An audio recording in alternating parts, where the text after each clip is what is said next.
À-bas-le-ciel. First obvious pro being a guy in the vegan community, it's about like a 70 to 30 ratio. It's almost guaranteed you're gonna get laid, is what you're trying to say. Anytime someone, and I know this might upset people, if they have in their bio like ethical vegan, like they identify as that literally makes me cringe, because I'm just like, you can't just go vegan and then all of a sudden say, oh, I'm an ethical person, and everyone else isn't living this ethical lifestyle. It's just like nobody lives a cruelty-free lifestyle, and it's a cruelty-free lifestyle, and I think it's kind of a little, it comes across as like condescending, or like that you're better than someone else. It's like, no, it's not approachable, and it's like, it's not, yes, it appeals to people who are vegan, but because they agree, but yeah, exactly, people who are not vegan don't like it. À-bas-le-ciel.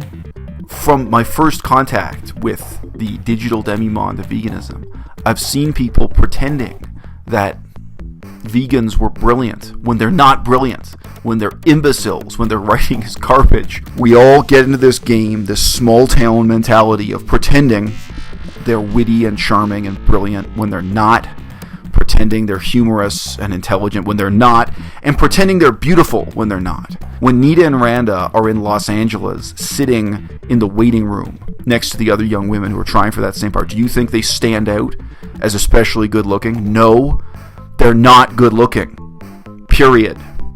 They're not. We can pretend because they're vegan and they appeared in a Taco Bell commercial, supporting the fucking meat and dairy industry and the fast food industry that we all supposedly demonize when they sold out for a few dollars to they're good looking and they're brilliant and they're leaders in the vegan movement that doesn't exist.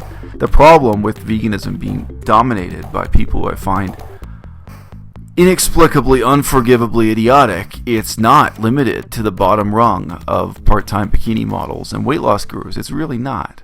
À-bas-le-ciel. I was just watching a video that one of my Patreon supporters sent me the link to. It has vegan cheetahs sitting there with Nina and Randa and some other guys. And I mean, the person who sent me this link was laughing at it and saying, the level of stupidity is just unbelievable or chafing or, implicitly hilarious. Cheetah was the smartest guy in that room by a long shot, let me tell you. It showed. It's a very strange moment to watch. I have mixed feelings about the video and mixed feelings about the role I would be taking on if I was coming on camera and ridiculing the video. You guys may have heard me say a relatively long time ago that, you can't devote your time and energy on YouTube to responding to the stupidest 10% of your viewers or the stupidest 50%, whatever it is. You've got to direct your attention, your critique, and even your humor. I mean, even if you're just ridiculing people, try to ridicule something that's intelligent enough and important enough to be really worth ridiculing. And I don't know. I mean, I got to say, there would actually be entertainment value if I were to record myself breaking down laughing and shouting obscenities at how amazingly stupid, some of the things said were in that group. Okay, but there's a deeper problem and a shallower problem here that I want to talk about. All the time, people ask me this question. It used to be my most frequently asked question. They'd ask me, oh, well, what books do you recommend? What intellectuals do you look up to? What political leaders do you look up to in veganism? The problem with veganism being dominated by people who I find inexplicably, unforgivably idiotic, it's not limited to the bottom rung of part-time bikini models and weight loss gurus. It's really not. Breeze Harper. I read her work and listened to her lectures about 3 years ago, so it's possible she found a brain since then, but I doubt it. Absolute garbage. And stupid. And remember, I'm reading this work by Breeze Harper. I have the strongest bias imaginable in favor of veganism, but I find this stuff unforgivably, inexplicably, amazingly stupid. Hsiung. So Hsiung is the real leader of Direct Action Everywhere, even though he claims that group has no leaders. Again, when I first encountered his work, I have no negative bias. I have the most positive bias imaginable. And I have a positive bias also because at least he had, some intellectual pretensions and aspirations, and he was writing essays. He was writing essays about political philosophy. So I'm even more biased in his favor. But his work is garbage. And it's not just a little bit too dumb. To me, it's shockingly stupid. It would be hard to force myself to give a rigorous critique of any article by Wayne Hsiung that I've read, because it's garbage. I mean, Gary Yourofsky, if you search the history on this channel, one of my most popular videos, or maybe two of my most popular videos, were the critiques of Gary Yourofsky, because I was saying things that a lot of people needed to hear in those videos. Some people knew about the problems with Gary Yourofsky and were in denial about them, and some were totally unaware of it and were shocked. Gary Yourofsky, I don't know, I wouldn't hesitate to call him an idiot. Again, I'm biased in his favor. I recognize that in a lot of issues his heart is in the right place, that he's trying to make the world a better place. But he's not just a little bit stupid, people. He's not. Gary Francione, I've had quite a few critiques of his stuff here. Deeply, deeply flawed. Yeah, I don't want to call him an idiot, but hey, for the sake of this video. Yeah, and you know what? I've spoken to him just through messages, typewritten messages. I do think Gary Francione is an idiot, if I'm being all the way honest.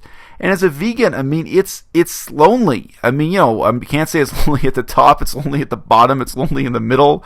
I mean, vegans as vegans, what? We all hate the Humane Society. If you're a real vegan, if you're an ethical vegan, how can you possibly like or respect an organization like the Humane Society? I wish I could. I wish we could.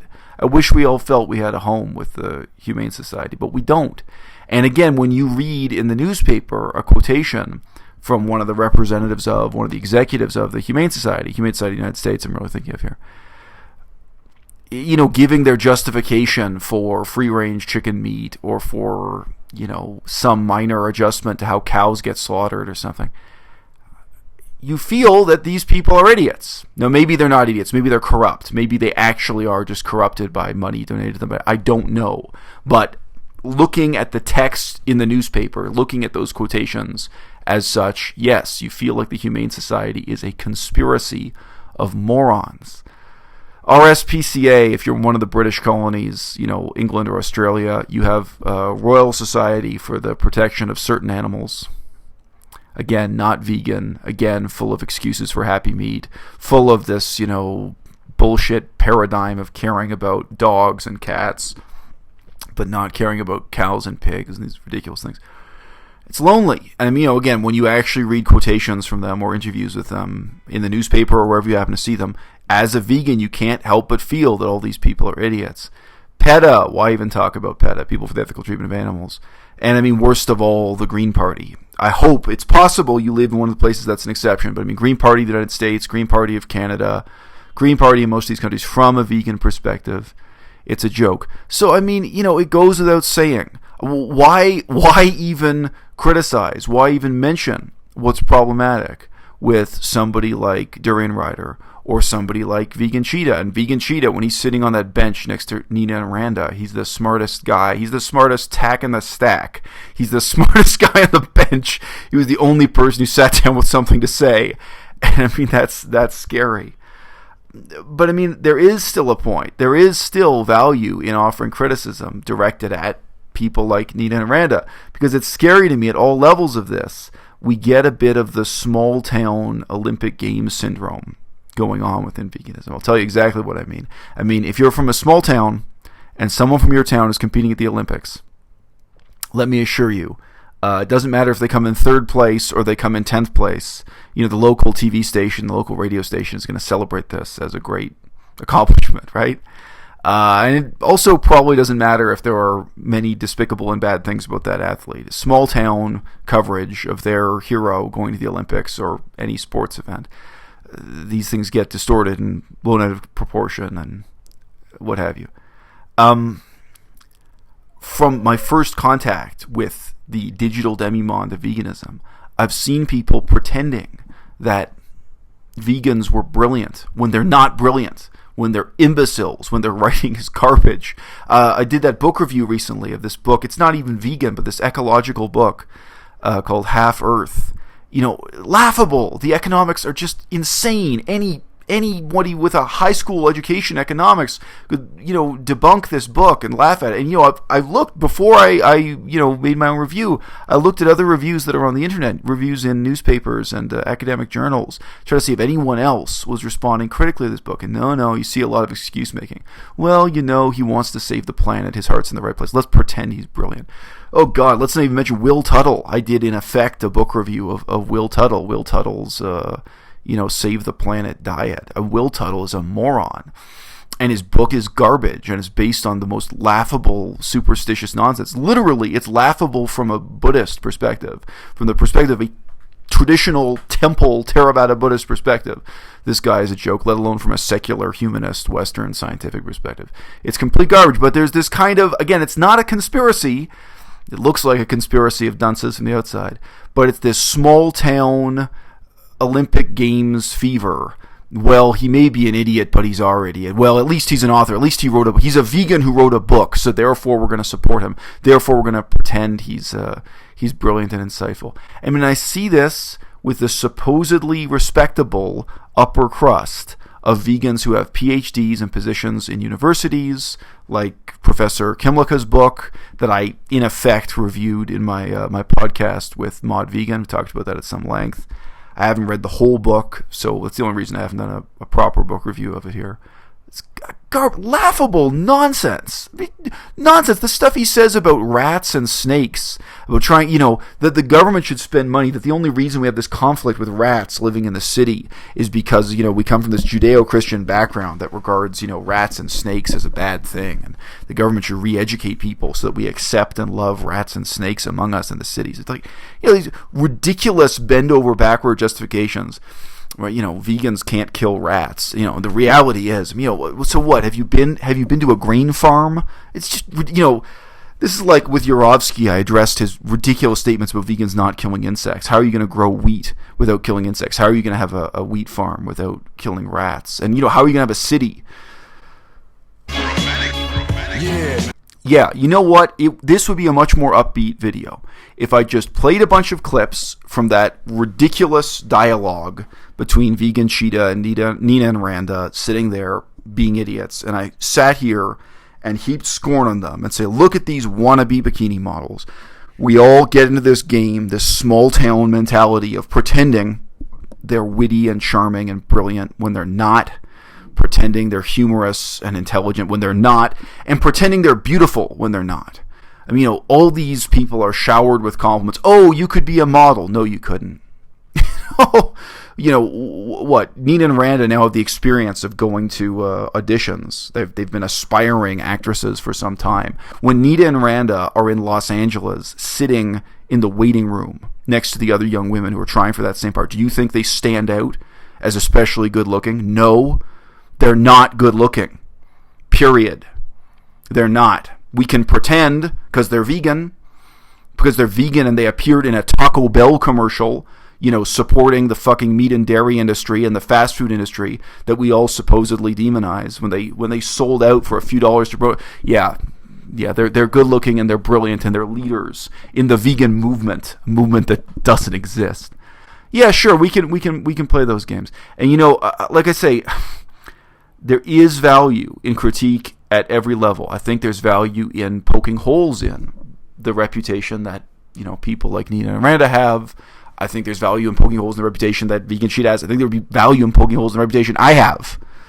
If anyone wanted to deal with the substance of what's actually on my channel instead of making up stories about my sex life that are complete fiction, by the way. I don't think I've seen a single one of these rumors that has anything to do with my actual sex life. But anyway, people just make up stories about me.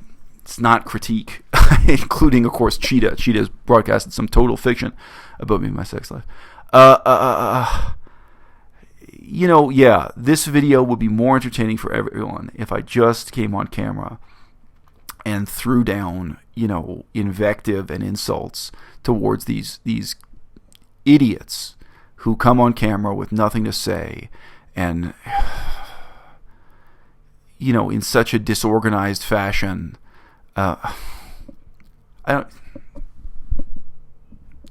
It would be so much easier for me to just sit here and, marginalize the people who are already marginal, put it that way. For me to revile as idiots people who are already sticking their necks out, frankly, and taking a risk by showing the world what idiots they are, whether they do that in their bikini or in their basement in front of a camera or however they do it. But the truth is, if we're really being honest and rigorous, the people who have put themselves in positions of elite leadership roles, people like Harper, Wayne Hsiung, Yourofsky, Gary Francione, leader of the Green Party, Jill Stein. I just had a video criticizing Jill Stein. Really, we need more of our energy to go into honestly and fairly assessing what's wrong with those sources, strategically and tactically and substantively, and then we need to put our energy into replacing them. The reality is there's going to be another Nina and Randa next week. Nobody can keep count. Just to keep count of the number of vegan girls in bikinis on YouTube. And YouTube is not the whole world, or on Instagram, playing that angle. Nobody can keep count. There's another one every week. But the truth is there isn't another Gary Francione every week. There isn't another Wayne Hsiung every week. There isn't another DXE every week. There isn't another Humane Society, PETA, or Green Party every week. Institutions move slow. Professors with tenured positions and PhDs who can play a leadership role, or at least a galvanizing role for veganism and animal rights, they don't come around every week. And they last a long time. Gary Francione's already lasted a long time. And he's not going to retire, and he's not going to disappear. Believe me, I wish I could tell people when they ask me, oh, so what have you been reading? I once had a podcast up with P.E.T.A where he was asking me that question. And part of my answer was to say to him honestly, the good news is I don't think books are all that important for the future of the vegan movement. That's the good news, because there are no books I can recommend for you. I don't think magazines or journals are that important for the future of the vegan movement. The reality is that the mess of eccentrics who come on camera and talk to you like this on YouTube actually are more important and more impactful within veganism and as an outreach from veganism to the non-vegan vote. They are more important than any book. And that's one of the reasons why I'm on YouTube. And, beyond that, sure, I wish I could be rattling off names of people I have so much respect for, that I feel such a debt of gratitude towards, that I feel inspired me and directed me and shaped me in my own vegan activism. I wish I could come on camera now and say that to you. But that is just not true. I'm in a situation where I feel I have no contemporaries. And I know, there were people who were disappointed in this channel when I came out and more or less called Unnatural Vegan an idiot. And I know why they were disappointed, because they felt like, why couldn't I, an unnatural vegan, cooperate and make something positive happen in veganism? There were a lot of reasons why we can't. But for me, the outstanding fact there was, I'm so strongly biased in favor of this person, of Unnatural Vegan. But I'm sitting there looking at her give these ludicrous excuses for why castrating a dog doesn't harm the dog. If the dog isn't aware that he's castrated, then it's not harm. These cynical, illogical, self-serving, dishonest, and immoral arguments in favor of pet ownership and why vegans should embrace and accept pet ownership, the domestication of animals, including the physically cutting off pieces of the bodies of domesticated animals to force them into unnatural behavioral patterns that are more suited to a life of lying on your rug and entertaining your children and watching TV with you, instead of them exhibiting their adult, mature, wild behaviors.